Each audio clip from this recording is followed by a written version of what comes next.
Neighbors tell us Adacia Chambers and her boyfriend Jesse Gaylord moved into this small house at the end of a dead-end street in Stillwater just months before she's accused of crashing her car into the crowd at OSU's homecoming parade, killing 4 innocent people and injuring more than 40 others.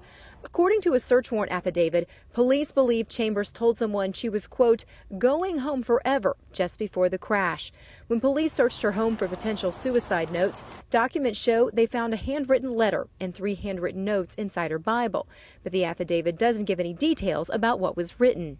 I was shocked, obviously, and just a lot of disbelief and confusion. She didn't seem violent or angry at all when I met her. We spoke with Chambers' next-door neighbor. She asked that we not use her name or show her face. She says the last time she talked with Adacia Chambers was just days before the crash. She says Chambers seemed perfectly normal. She was friendly and quiet, sort of shy. That was really the only interaction I had with her. They were very quiet people.